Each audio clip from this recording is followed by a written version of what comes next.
নমস্কাৰ বন্ধুসকল, মই আপোনালোক সকলোকে আছামিজ বাস্তু চেনেললৈ স্বাগতম জনাইছোঁ। বন্ধুসকল, মোৰ নাম গোবিন্দ ৰাজকৰ্ম, এষ্ট্ৰ বাস্তু এক্সপাৰ্ট নিউমেৰলজিষ্ট। বন্ধুসকল, আজি মই আপোনালোকৰ লগত সংখ্যা তত্ত্বৰ এটা অত্যন্ত গুৰুত্বপূৰ্ণ বিষয়ক লৈ আলোচনা কৰিম। গতিকে অনুগ্ৰহ কৰি ভিডিঅ'টো শেষলৈকে চাব যাতে সম্পূৰ্ণ কথাখিনি বুজি পায়।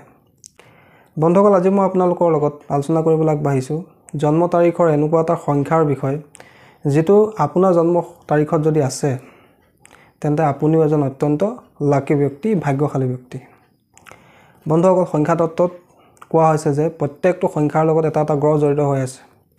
1 নম্বৰৰ লগত সূৰ্য, 2 নম্বৰৰ লগত চন্দ্ৰমা, 3 নম্বৰৰ লগত বৃহস্পতি, 4 লগত ৰাহু, 5 লগত বুধ, 6 লগত শুক্ৰ, 7 লগত কেতু, 8 লগত শনি আৰু 9 নম্বৰৰ লগত মংগল গ্ৰহ জড়িত হৈ আছে। এই সংখ্যাকেইটা আমাৰ ওপৰত সদায় প্ৰভাৱ বিস্তাৰ কৰি থাকে, কিয়নো আমাৰ চাৰিওফালে সংখ্যাই সংখ্যা। আমাৰ ঘৰৰ নাম্বাৰটো এটা সংখ্যা, মোবাইল নাম্বাৰটো এটা সংখ্যা, পিন নাম্বাৰটো এটা সংখ্যা, আমাৰ বেংক একাউণ্ট নাম্বাৰটো এটা সংখ্যা, আমাৰ আধাৰ কাৰ্ডত এটা সংখ্যা, আমাৰ ভোটাৰ কাৰ্ডত এটা সংখ্যা। সকলো ফালে আমাৰ সংখ্যাই আৱৰি আছে। আমি সংখ্যাক কেতিয়াও আওকাণ কৰিব নোৱাৰোঁ। চাৰিওফালৰ পৰা সংখ্যাই আমাক প্ৰভাৱিত কৰিয়ে থাকে। আমি বিশ্বাস কৰোঁ বা নকৰোঁ, সংখ্যাই আমাক সদায় প্ৰতিটো মুহূৰ্ততে প্ৰভাৱিত কৰি থাকে। আৰু বন্ধুসকল, এইখিনিতে এটা কথা কৈ থওঁ যে সংখ্যা তত্ত্বত কেৱল ইংৰাজী জন্ম তাৰিখটোকহে কনচিডাৰ কৰা হয়। আপোনাৰ অৰিজিনেল ইংৰাজী ডেট অফ বাৰ্থটোক লৈ প্ৰিডিকশ্যন কৰা হয়। বন্ধুসকল, এতিয়া কথা হ'ল যে আপোনাৰ জন্ম তাৰিখত এনে কি সংখ্যা আছে যিটো সংখ্যা আমাক ভাগ্যশালী কৰাত সহায় কৰে।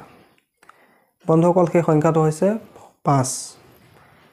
বন্ধুসকল, এই 5 সংখ্যাটো সংখ্যা তত্ত্ব অনুসৰি অত্যন্ত এটা লাকি নাম্বাৰ।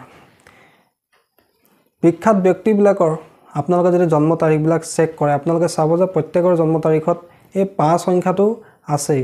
কাৰোবাৰ মূলাংক হিচাপে আছে, কাৰোবাৰ ভাগ্যাংক হিচাপে আছে, আৰু কাৰোবাৰ জন্ম তাৰিখটোতে 5 সংখ্যাটো আপোনালোকে স্পষ্টকৈ দেখিবলৈ পাব। বন্ধুসকল, ভাগ্যাংক আৰু মূলাংকনো কি সেই বিষয়ে আগতেও মই আপোনালোকক কৈছিলোঁ।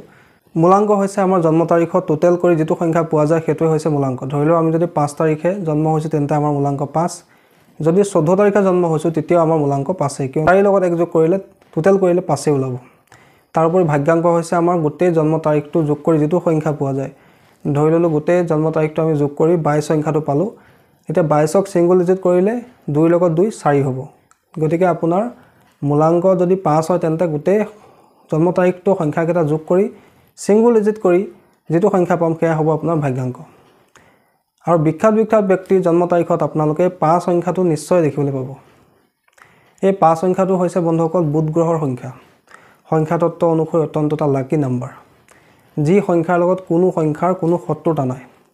আৰু এই 5 সংখ্যাৰ ব্যক্তিসকলে মনে যি বিচাৰে তাকে কৰিব পাৰে। অৰ্থাৎ তেওঁলোকে ব্যৱসায় কৰোঁ বুলিলেও কৰিব পাৰে, চাকৰি ক্ষেত্ৰতো তেওঁলোকে সফল হ'ব পাৰে, বা তেওঁলোকে যিটো প্ৰফেশ্যনে চিলেক্ট কৰি নলওক কিয় সেই প্ৰফেশ্যনত তেওঁলোকে উন্নতি কৰিব পাৰে।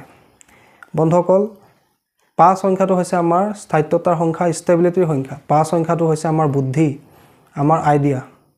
5 সংখ্যাটো হৈছে আমাৰ টেলেণ্ট।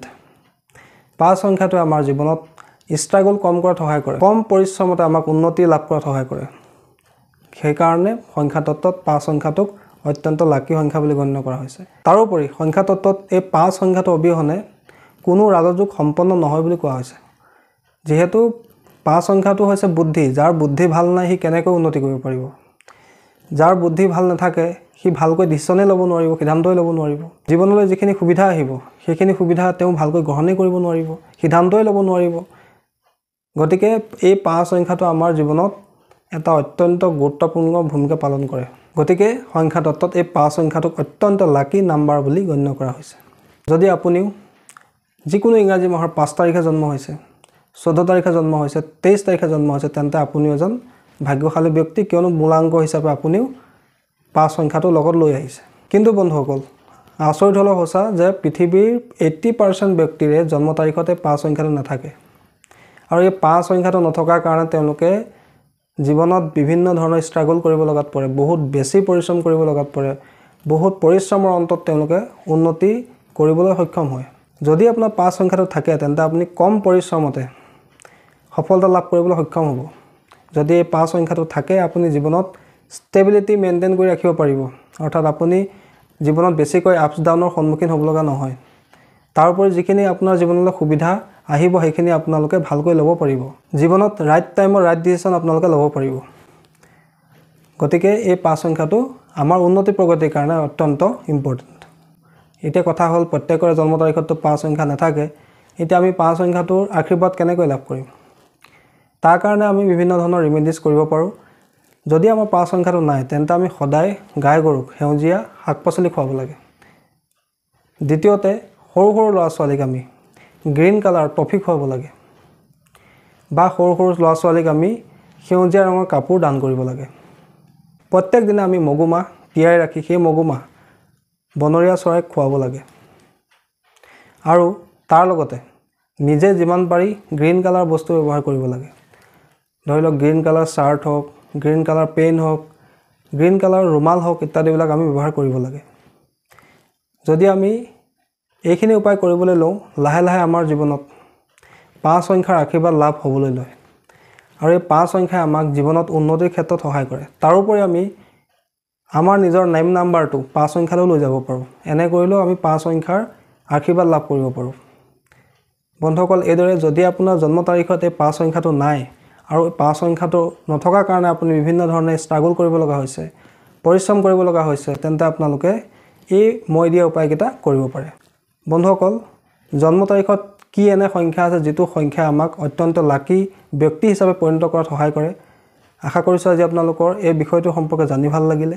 যদি ভাল লাগিলে অনুগ্ৰহ কৰি ভিডিঅ'টো লাইক কৰি দিব, কমেণ্ট কৰিব আৰু মোৰ চেনেলটো ছাবস্ক্ৰাইব কৰিব। ধন্যবাদ।